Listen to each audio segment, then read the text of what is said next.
¿Qué tal, amigos y amigas? Bienvenidas y hoy a esta gran entrevista tan especial con nuestro amigo doctor Vicent Guillén. Bueno, eso de doctor ahora mismo no sé si se lleva, pero bueno, tengo el gusto de haberle recibido en Burgos años atrás y conocerle como persona. Para mí ha sido una satisfacción enorme el ver que todavía queda gente con principios, gente digna y que sigue luchando, estudiando e investigando para poder llegar un poquito más hacia adentro, hacia esa parte espiritual que tan descuidada a veces tenemos y que es necesario volver a retomar. Así que para mí es un honor poder tenerle aquí. Muchísimas gracias por vuestra escucha y ya sin más preámbulos le dejo hablar a él. Vicent, bienvenido, ¿cómo estás? Hola Ana, ¿qué tal? Pues nada, encantado de que me hayas invitado y espero que lo que vayamos a hablar pues le sirva a la gente que lo vaya a ver ahora y que luego lo vea en YouTube. Qué bien. Bueno, pues yo voy a hacer la pregunta más clásica. Cuéntanos un poco, porque tu recorrido en la trayectoria de vida creo que ha sido con muchos altibajos y que has podido experimentar tanto estar arriba como estar abajo dentro de lo que es lado espiritual. Entonces, cuéntanos en qué punto te encuentras en este momento. Bueno, desde hace bastante tiempo ya, digamos que mi vida yo ya la tengo enfocada pues a lo que creo que es lo importante, que es la búsqueda de la felicidad. Eh, por supuesto, en ese camino siempre hay altibajos. Y mi opinión es que la vida de todos tiene un sentido que es el mismo, y es que todos estamos aquí para eh, desarrollar la capacidad de amar y eso que nos sirva para ser más felices. Cada uno con las pruebas que va eligiendo en cada vida, ¿no? Yo creo en la inmortalidad del espíritu y creo en la reencarnación. Es decir, que pienso que todos nosotros somos espíritus inmortales y que venimos al mundo físico innumerables veces y en cada una de esas vidas pues aprendemos un poquito sobre el amor y todo aquello que vamos aprendiendo en cada vida no se pierde, sino que se suma a todo lo aprendido en las vidas anteriores. Entonces, paso a paso, es como el estudiante en el colegio, ¿no? O sea, en cada curso tiene unas asignaturas. Si al final del curso supera las asignaturas, pasa a un curso superior y si no las supera, pues repite el curso. Pues algo así pasa con la evolución espiritual. Cada espíritu viene a una vida con una serie de pruebas, que serían sus asignaturas, con la intención de que ellas les sirvan para aprender a amar. Si al final de la vida supera las pruebas y consigue aprender lo que quiere, pues en una vida posterior pues vendrá a pasar por pruebas más avanzadas y si no las supera, pues vendrá a repetir más o menos las mismas y así, de esta manera, vida tras vida, vamos evolucionando. Es decir, que las circunstancias de la vida, que mucha gente piensa que son una fatalidad o son casualidades, para mí no lo son, para mí son la mayoría de circunstancias son pruebas que elegimos antes de nacer con el objetivo ese de que nos sirvan para evolucionar. Y, y se evoluciona aquí en este plano y se evoluciona en el mundo espiritual, es decir, estamos yendo y viniendo del plano espiritual al plano físico y viceversa, y tanto en el plano espiritual como en el plano físico pues vamos aprendiendo, ¿no? Entonces, descubrir esto a mí me ha ayudado mucho a entender qué hacemos aquí, a saber enfocar mi vida y como a mí me ha ayudado, pues en un determinado momento pues pensé que era buena idea pues explicarlo a la gente, lo que yo había aprendido y por si a alguien le podía servir, ¿no? Lo que yo cuento no es nada nuevo, lo que pasa es que pues parece ser que a lo largo del tiempo se van perdiendo las informaciones o se van tergiversando y al final pues no se conoce la verdad tal y conforme es, ¿no? Y un poco la idea es que todos sepamos a qué venimos con la conciencia de que venimos a aprender a desarrollar la capacidad de amar, a eliminar el egoísmo, que es el gran enemigo del desarrollo de los sentimientos, y que todo tiene sentido. O sea, que la muerte no es el final, que nacer en una familia determinada, en un lugar determinado del mundo, no es casualidad, sino que tiene un propósito que se pide antes de nacer, que nacer con una circunstancia como una enfermedad o vivir más o menos tiempo en el mundo también obedece a ese plan evolutivo y que no es tan grave morirse porque la vida continúa en el plano espiritual. Y más o menos eso es lo que vamos intentando transmitir a través de los libros, a través de las charlas y a través ahora de películas, ¿no? Porque hemos hecho una película que trata sobre la vida de Juan el Bautista, pero un poco no desde el punto de vista religioso, sino desde un punto de vista espiritual, porque pensamos que ya en aquella época se hablaba de todo esto. Lo que pasa es que a nosotros no nos ha llegado la realidad de lo que pasó, sino pues una versión adulterada que nos ha ocultado lo más importante, ¿no? Por ejemplo, yo soy de la opinión que tanto Juan el Bautista como Jesús hablaron de la reencarnación hace 2000 años y que todo eso se ha ocultado. Además hay pruebas de ello. Y a día de hoy pues muchos cristianos no creen en la reencarnación. De hecho se enfadan cuando les hablas de ese tema y les dices que se habló de todo eso hace 2000 años porque se han creído con lo que les han contado y dan por hecho que las cosas fueron así, ¿no? Entonces, por eso creemos que es importante hablar de todo eso, de tanto de la realidad que necesitamos conocer ahora como de la realidad que pasó hace 2000 años, porque es importante que entendamos que en una sola vida es imposible aprenderlo todo y que todas las cosas que pasan en la vida tienen sus consecuencias. Cuando Jesús dijo se cosecha lo que se siembra, eso no se puede entender si no admitimos la reencarnación, porque si solo hubiera una vida hay gente que ha sembrado mal y no cosecha el mal que ha sembrado. Y por otro lado, gente que vive circunstancias muy duras, que son bellísimas personas, pero que en esa vida siembran bueno y cosechan malo, ¿no? Entonces, esto solo se puede explicar si existe la reencarnación y si entendemos que a veces la siembra se produce en una vida y la cosecha se produce en otra. Es maravilloso y además muy necesario el llegar a dar estos mensajes al colectivo ahora mismo en estos momentos donde creo que a lo largo de la historia nuestro corazoncito y esa capacidad de amar ha sido tan golpeada. Como a lo largo de todas las generaciones nos han bajado la autoestima, nos han humillado, hemos tenido realmente momentos de escasez, de falta de afectividad, de dolor. Yo, por lo que veo en el exterior, siento que las personas tienen mucho miedo a amar y a dejarse amar. Mucha desconfianza también, dado lo que han experimentado, lo que han heredado y lo que están viendo, ¿no?, en este momento actual. Pero qué bonito sería el que abrieran sus corazones y realmente se atrevieran a sentir lo que es el amor en sí mismo. ¿Qué nos puedes aconsejar al respecto para estas personitas? Pues un poco lo que tú estás comentando, coincido plenamente con que es así, ¿no? Mucha gente tiene miedo al amor, entonces la única solución que hay a eso es ser valientes. Ser valientes implica, pues, primero conocerse a uno mismo, ¿no?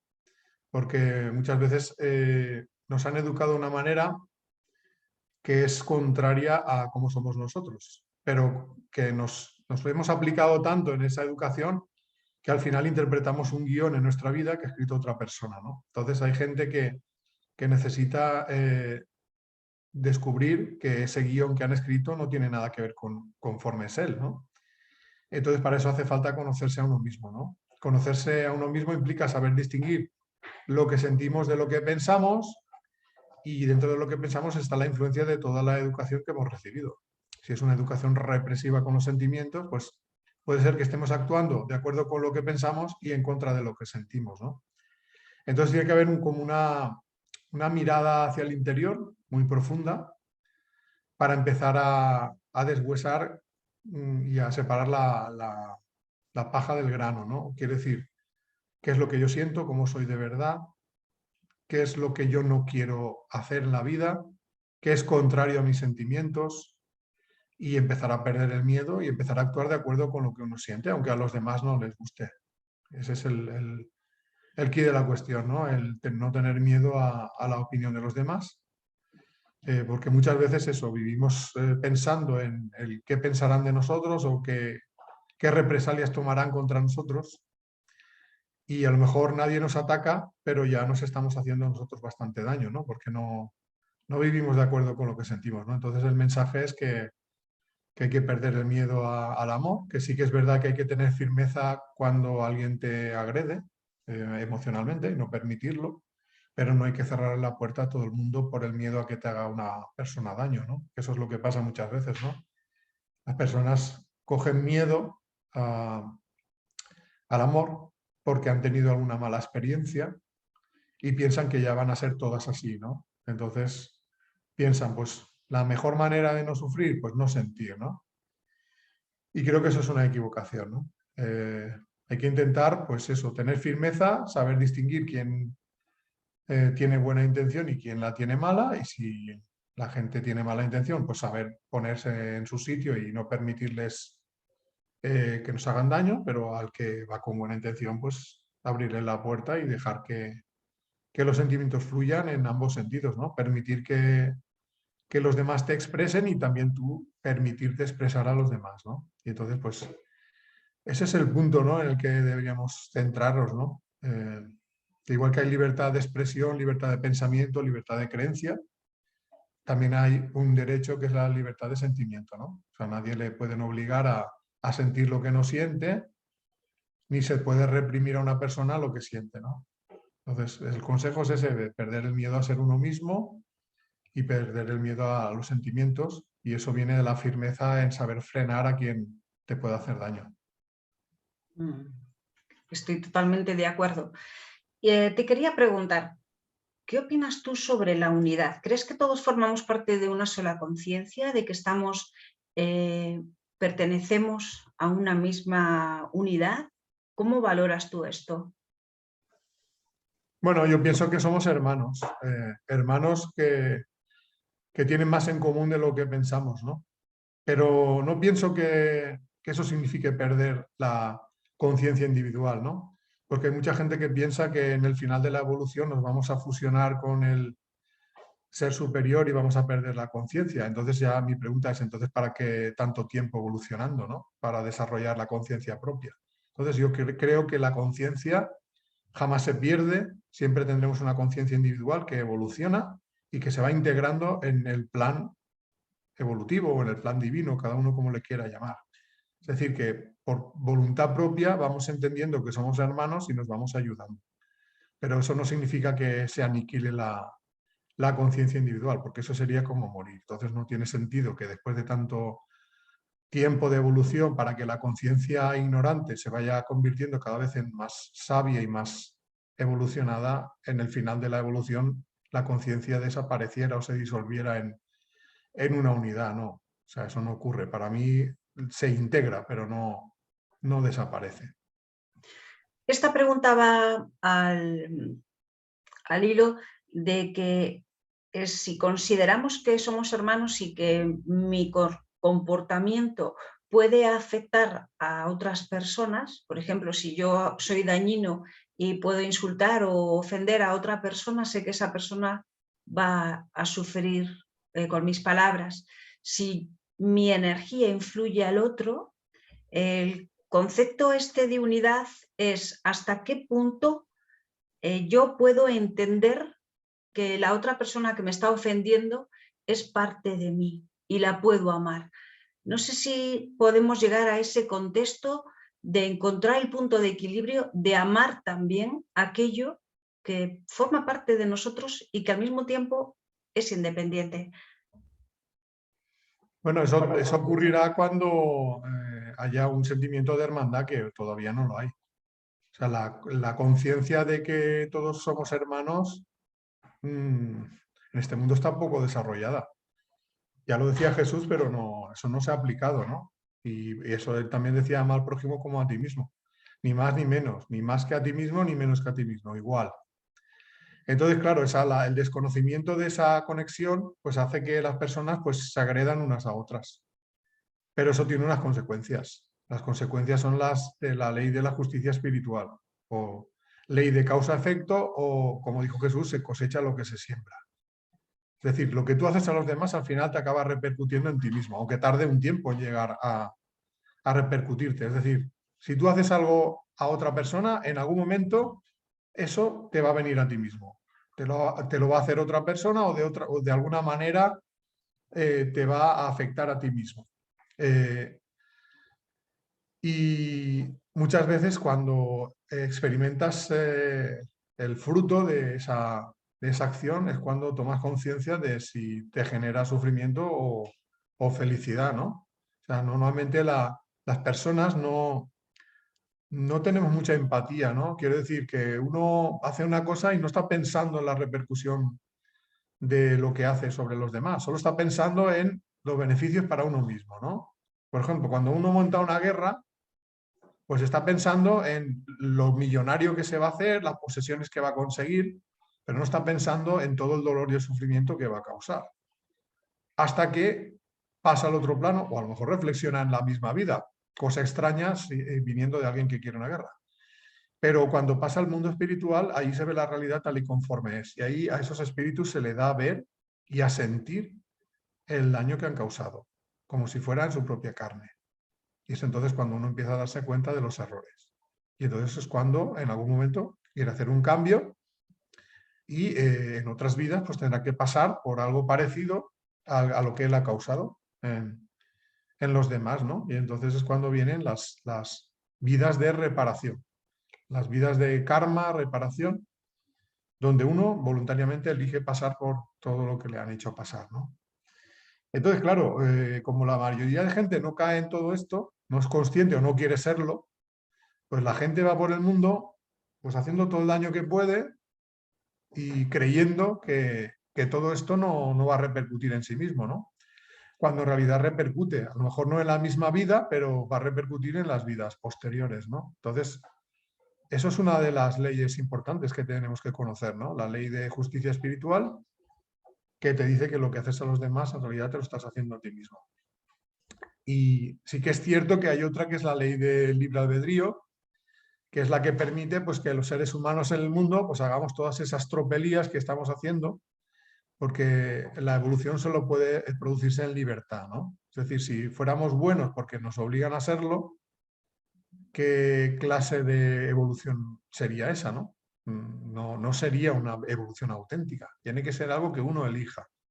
Entonces, el hecho de que encarnemos en este mundo y olvidemos temporalmente el pasado, esa situación es la que nos da la libertad completa, por decirlo de alguna manera, para que la presencia de los guías espirituales y para que el recuerdo del pasado no nos condicionen a la hora de actuar, ¿no? Entonces, en esas condiciones, el espíritu se manifiesta tal y conforme es, en lo positivo y en lo negativo. Y ahí se ve si actúa para desarrollar el amor por voluntad propia o para seguir desarrollando su egoísmo, ¿no?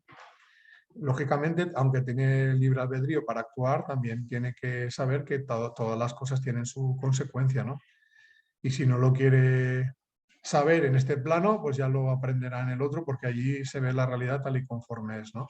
Pero es bueno que lo sepamos para no malgastar las vidas y estar acumulando deudas que luego nos van a generar sufrimiento, ¿no? Entonces, un poco la idea de transmitir esto es que nos vayamos dando cuenta de que la vida tiene un propósito, que no es el que la mayoría de gente cree, que solo es para pasárselo bien y, digamos, disfrutar placenteramente, ¿no?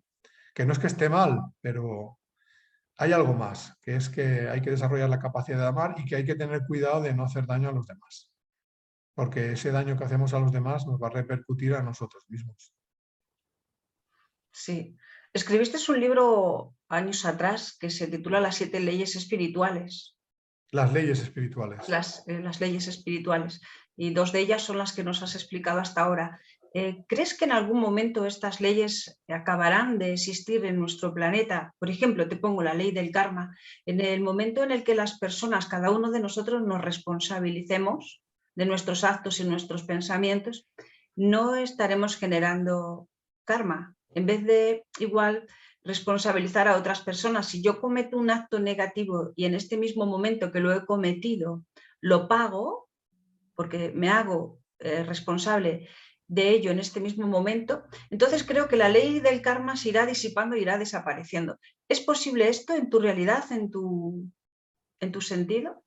A ver, para mí las leyes espirituales no son unas cosas que aparezcan y desaparezcan, es algo que existe como existen las leyes de la naturaleza. Entonces, aunque los seres humanos no crean que existen, eso existe. Pero no es como tú lo estás contando. O sea, la ley de justicia espiritual no es una ley punitiva, es una ley de causa-efecto. Es decir, toda causa tiene, o sea, todo lo que haces tiene su consecuencia. Y es exactamente la misma que la que tú generas. Quiero decir que es totalmente justa, ¿no? O sea, te enfrenta a ti mismo exactamente con lo que tú haces. Entonces, eso va a seguir siendo así hasta el final de los tiempos. Quiero decir que no hay un final, será siempre así. Lo que puede cambiar es que en vez de generar karma, empieces a actuar en positivo y lo que genere son buenas acciones, ¿no? Entonces, eso sí que puede cambiar, ¿no? O sea, tú puedes con tus actos cambiar las consecuencias porque estás cambiando. O sea, si la siembra es buena, la cosecha será buena. Si la siembra es mala, la cosecha será mala. En el momento que tú quieras cambiar eso, pues a partir de ahí todo tu futuro cambiará según tus actos. Y lógicamente, cuanto antes te des cuenta de los errores y le pongas solución, pues te vas a ahorrar muchos problemas para vidas futuras. Y en ese aspecto sí que es como tú dices. Pero no porque haya una ley que aparezca o desaparezca. O sea, estas leyes no son como las leyes que hace el ser humano, que son cosas que van cambiando, ¿no? Son como las leyes de la naturaleza. Son cosas que están ahí.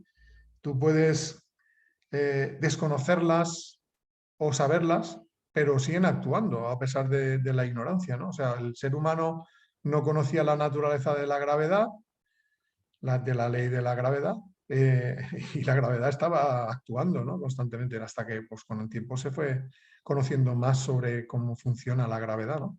Luego Newton hizo sus aportaciones, luego se cambió con las de Einstein, pero digamos que la ley de la gravedad está ahí desde que existe el universo, ¿no? Entonces, pues las leyes espirituales son así también. Están ahí desde que existe el universo y le hace falta al ser humano tomar conciencia de que existen para que en la evolución sea más consciente y más rápida y no sea a base de dar tumbos, pegarnos 50.000 veces con la misma piedra, porque no queremos admitir que hay una ley de causa-efecto que nos enfrenta a lo que hacemos, ¿no? Y eso es lo que va pasando, ¿no? La mayoría de gente está encadenando eh, vida tras vida con las mismas pruebas porque no las supera. Y hasta que no quiera tomar conciencia de eso, pues seguirá dando vueltas en círculo, ¿no? Y eso es lo importante, darse cuenta de que tenemos que cambiar en positivo, tenemos que luchar para eliminar el egoísmo y desarrollar la capacidad de amar y entonces ya a partir de ahí todo cambiará. Maravilloso, pues me dejas bastante más tranquila el saber que podemos tener ahí un recurso maravilloso que es este conocimiento de las leyes espirituales, que es una información que realmente a muy poquita gente le llega, ¿verdad? Está como muy desconocida, muy escondida. ¿Cómo ves ahora mismo la actualidad? Dicen, ¿qué es lo que te llega de cómo está el colectivo humano en general? Bueno, pues estamos como hemos estado durante mucho tiempo, ¿no? En constantes luchas, es un mundo donde el egoísmo todavía predomina, donde, digamos, los que tienen el poder, ostentan el poder real, pues todavía se aferran al egoísmo y la consecuencia de eso, pues, es todas las cosas que pasan en el mundo, ¿no? Es decir, que no es que el mundo esté peor ahora que estaba, está, pues, parecido, un poco mejor. Lo que pasa es que como hay más tecnología, pues los que antes, en la Edad Media, imaginaos si en la Edad Media hubieran tenido la bomba atómica, pues ya no quedaría nada del mundo, ¿no? Es decir, que en el pasado no fue mejor, sino que simplemente todavía no había tanta tecnología como para poder emplearla tanto en el bien como haciendo daño, ¿no? Entonces, pues vivimos una época dura de conflicto continuo, siempre al borde del abismo, pero yo espero que esto vaya cambiando poco a poco, no será de la noche a la mañana, porque pienso que hoy en día ya hay más gente que quiere, se decanta por el amor y menos gente que se decanta por el egoísmo. Y eso genera una lucha, la lucha entre los que quieren el bien y los que quieren el mal, ¿no? Entonces, digamos que al progresar el bien, los que quieren que el mundo siga como estaba, pues se enfadan, se enfurecen y, digamos, ponen más leña en el fuego para que las cosas sigan yendo mal, ¿no? Y eso es lo que motiva, pues, tanto conflicto, o sea, el estímulo de la parte negativa del ser humano para que haya conflictos, discordias y que estemos continuamente, pues, matándonos unos a otros, ¿no? Pero bueno, aún así pienso que con el tiempo cambiará, que no habrá una tercera guerra mundial, aunque estemos en, bueno, nuclear me refiero.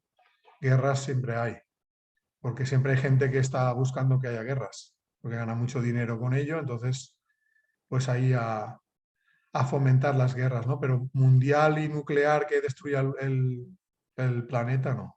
No, no, eso ya pienso que no va a pasar. Y nada, pues intentar pensar en lo positivo, asimilar que todos esos conflictos van a estar ahí, que lamentablemente pues una persona individualmente no lo puede cambiar, porque esto es cosa de mucha gente y la gente que lo puede cambiar no lo quiere cambiar, pues intentar hacer lo que podamos hacer en nuestro entorno lo mejor posible y a ver si con el cambio individual de muchos pues traemos también con el cambio colectivo, ¿no? Y todas estas cosas de guerras como las que están habiendo ahora, pues definitivamente llegue un día en que ya no ocurran. Pues sí, confiemos en ello, en que cada uno de nosotros tomemos conciencia de que tenemos que ser amorcito total y formar parte de ese gran todo que va a ser la diferencia y el gran cambio. A ver cómo te puedo dar esta pregunta. Es verdad que como colectivo estamos ahora mismo en la Tierra, parece que en una batalla entre el bien y el mal. Dentro de nosotros y también en el exterior es lo que nos está mostrando. ¿Crees que todo esto está debajo de un plan divino?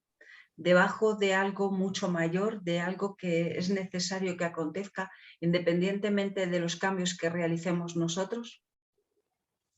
Para mí el plan divino es que evolucionemos siempre hacia lo positivo y que seamos cada vez más felices y amorosos. Lo que pasa es que como el mundo espiritual o Dios nos ha dado libre albedrío y digamos que partimos desde la ignorancia y que vamos aprendiendo a base de ensayo-error, pues ya depende del ser humano el prolongar más o menos el tiempo de sufrimiento, ¿no? O sea, por el mundo espiritual, pues ya le gustaría que aquí estuviéramos viviendo como en un paraíso, pero no pueden vulnerar nuestro libre albedrío. Entonces nos van ayudando así conforme pueden, respetando nuestro libre albedrío y esperando a ver que si algún día, a ver si tomamos conciencia de la realidad y dejamos de destruirnos entre nosotros, ¿no? A ellos les gustaría que fuera así, pero no nos pueden vulnerar el libre albedrío, porque entonces si viniera Dios y les quitara todas las armas a todos los poderosos, se acabaría la guerra, pero las ganas de matarse estarían ahí todavía, ¿no? Entonces, cuando se fuera, las volverían a construir. Entonces, tiene que nacer de uno, ¿no? Y eso es un poco lo que quiere el mundo espiritual, que nazca del ser humano el amor, ¿no? Que no sea algo impuesto, sino que sea decidido por sí mismo, ¿no? Entonces, el plan divino siempre es que la evolución tanto de la Tierra como de cualquier otro planeta sea en positivo, pero respeta el libre albedrío y le da a cada espíritu el libre albedrío, tanto a nivel individual como a nivel colectivo, ¿no? Entonces, pues ellos pues, estarían encantados de que ya hubiéramos dado el cambio, pero depende de nosotros que vayamos más rápido o más lentos. Según entiendo, así escuchándote, creo que hay una puerta rápida a amar y a dejarse amar de una manera mucho más fácil, que es el salir de la ignorancia. Es decir, a través del conocimiento, ¿no? Como bien dices, de ir hacia el interior, conocerme, conocer este tipo de leyes, porque hay que entender que no es fácil. No es fácil el dejarse amar, el cuando uno está herido volverse a abrir, que sí que es muy bonito decir ámate y busca el amor y ama a todo el mundo, pero cuando lo quieres llevar a la práctica es que no sale, parece que está atascado y no sale. ¿Estás de acuerdo? ¿Crees que la salida de la ignorancia hacia un conocimiento puede ser esa puerta, esa mano de ayuda?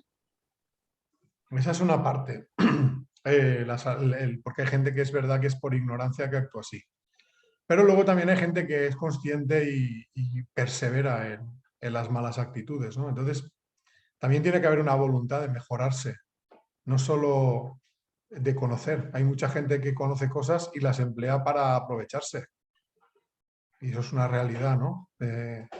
Tú ve al Vaticano y verás como esto que estamos hablando están al día muchos de ellos y no lo aplican. De hecho, lo que hacen es impedir que se sepa. Entonces, claro, el problema no es ya solo la ignorancia, sino la persistencia en la maldad, ¿no? Entonces, para eso uno tiene que renunciar al egoísmo y querer mejorar, sabiendo que la mejora no se produce de la noche a la mañana, lógicamente, pero tiene que haber una mínima voluntad de mejorar, porque si no existe esa voluntad, pues por mucho que aprendas, todo se quedará en papel mojado. Así hay que ponerlo en práctica en cada momento, desde que te levantas hasta que te acuestas, ¿verdad? El tratar de llevar el amor contigo en cada momento. Primero empezando por uno mismo, porque hay mucho autoengaño también, en esto, ¿verdad? Donde queremos o decimos que amamos a todo el mundo y que nos sentimos que somos los salvadores y que nos sacrificamos para que todo el mundo esté bien. Y resulta que nos estamos quitando el amor a nosotros mismos. A ver, hay muchas cosas para reflexionar sobre el tema del egoísmo y del amor, ¿no? De hecho, pues los dos libros míos, Las leyes espirituales y la ley del amor, giran en torno a qué es amor, qué no es amor, y pues ahonda mucho en los temas prácticos, ¿no? De las relaciones de pareja, el amor al prójimo, qué es, qué no es, qué es... o sea, estamos muy confundidos en muchas cosas, ¿no?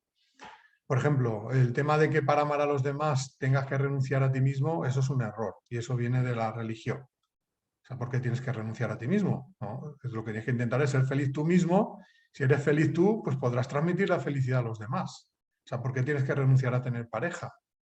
A tener tu familia, ¿no? Como se ha hecho creer, ¿no? ¿Por qué los sacerdotes no se pueden casar? Todo eso son ideas que ha puesto la Iglesia, ¿no? Sacerdotes, monjas, o sea, ya el sistema en sí está todo totalmente viciado, ¿no? Y eso no tiene nada que ver ni con Jesús ni con Dios. Entonces, ese es un punto, ¿no? O sea, tú tienes que intentar ser feliz, buscar tu felicidad y no tienes que sacrificar tu felicidad para que los demás sean felices. Es que las dos cosas se pueden dar a la vez.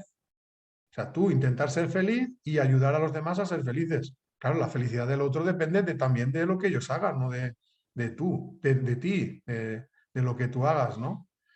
Eh, pero hay que ser un poquito, digamos, sensatos en el sentido de que tú lo que puedes cambiar es lo tuyo. O sea, cómo te comportas tú. Lo que hagan los demás depende de ellos. Tú puedes dar buenos consejos. De hecho, el mejor consejo que puedes dar es el ejemplo de tu vida y ya cada uno que haga lo que quiera con la suya. Si se sigue el ejemplo o no, es cosa de ellos. Pero lo que podemos cambiar es nuestra vida, no la de los demás. Y luego está el tema de confundir amor con egoísmo disfrazado de amor. O sea, si hay un propósito egoísta en algo que haces, ya deja de ser un acto de amor. O sea, si tú dices, no, no, yo te voy a ayudar, pero a través de esa ayuda, tú en realidad lo que quieres es ganar dinero, pues ya no es altruista lo que estás haciendo, ¿no? Entonces, así el mundo está lleno de cosas así, ¿no? De situaciones que es una forma de querer creer o hacer creer que es una ayuda, pero esa ayuda está impregnada de objetivos egoístas, ¿no? Entonces, pues todas esas cosas son para reflexionarlas, ¿no? O sea, ¿por qué hacemos las cosas? ¿Qué nos mueve a hacer las cosas? ¿Realmente es porque queremos ayudar o porque queremos sacar algo a cambio? Pues así podríamos estar reflexionando pues, horas, ¿no? Pues creo que no va a ser posible porque se nos acaba el tiempo. Yo estaría horas, desde luego, escuchándote por lo que estás transmitiendo, por cómo lo transmites, por tu voz, el tono, porque todo en sí, en general, esa transmisión da paz, da mucha alegría y apetece quedarse ahí, que le abraces y que le acunes un ratito más al espíritu, pero será en otro momento. Quiero que me hables ahora, para finalizar, sobre esa película que antes has dado una pincelada. ¿Cómo podemos verla? Cuéntanos un poquito. Sí, pues la película se titula El profeta del desierto. Y pues eso, como comentaba, es un poco, intenta recrear la vida de Juan el Bautista y de los que le conocieron, pero no desde una visión religiosa, sino es una visión de tipo espiritual, más abierta. La película está en YouTube, se puede ver gratuitamente. Si ponéis en YouTube El profeta del desierto, pues iréis directamente al enlace. Ya la han visto pues 1.700.000 personas en versión en castellano y 700.000 en portugués, que se ha hecho el doblaje. Y creo que es una manera pues de reflexionar sobre todo esto que estamos hablando, pero con la vida de Juan el Bautista. Entonces ahí pues pasa una serie de cosas. Claro, se habla de la reencarnación, pues, cosa que pues a mucha gente le chirría, ¿no? Muchos creyentes, pues cuando llega a esa parte, pues es como que no pueden seguir viéndola. Me dicen, no, está muy bien, pero es que habla de la reencarnación. Bueno, pues qué pena, ¿no? Que esos prejuicios nos impidan aprovechar, ¿no? Pero bueno, hay mucha gente también que le ha gustado mucho. Ahora estamos haciendo la segunda parte. Es una continuación de la primera. Aparecen más personajes, más tramas, pero digamos que el propósito es el mismo. Hemos aprendido más, así que esperemos hacer mejor esta segunda película, que creo que sí va a ser así. Hemos contado con la colaboración de mucha gente, porque es un proyecto altruista, no hay intención económica, no es una película comercial y la gente que ha participado pues no ha cobrado nada, son todo pues, gente que ha querido participar altruistamente y pues hemos ido encontrando esas colaboraciones. Para esta segunda todavía más, entonces pues el resultado es el que podéis ver ahí en la primera y esperemos que la segunda, esperemos estrenarla en el 24 de junio de 2023, pues también pues tenga este mismo efecto que ha tenido la primera, que a mucha gente pues le ha ayudado. A mucha gente, seguramente, porque no es lo mismo que te lo cuenten o que lo leas a que te lo relaten de esta forma tan visual, que yo creo que llega, porque sí, porque da mucha más emoción, ¿no? El verlo ahí como en una película creo que llega mucho. A mí, de hecho, he visto muchas películas que después de verlas es que me han transformado, así que creo que es algo súper positivo y una manera de llegar a muchísima gente. Fantástico. Pues ha sido un placer, Vicente. Me gustaría pues pedirte, pues no sé, unas palabras así bonitas, unas palabras ya de caricia para finalizar. Bueno, yo solo pensando un poquito en cómo se puede sentir la gente que esté escuchando, que habrá gente que se sienta mal, que no le encuentre sentido a la vida, pues decirles que la vida sí que tiene un sentido, que por muy mal que vayan las cosas, al final todo tiene un buen propósito y el propósito es bueno y que todos venimos aquí a ser más felices y que la única manera de ser felices es sentir el amor, que cuando eso lo tengamos claro, que nuestra vida cambiará, ¿no? Y que la muerte no es el final, solo es una etapa de transición, todos nuestros seres queridos están ahí esperándonos, así que por favor no sufráis cuando se muera un ser querido, sino alegraos porque ellos están en la auténtica vida que es la del plano espiritual.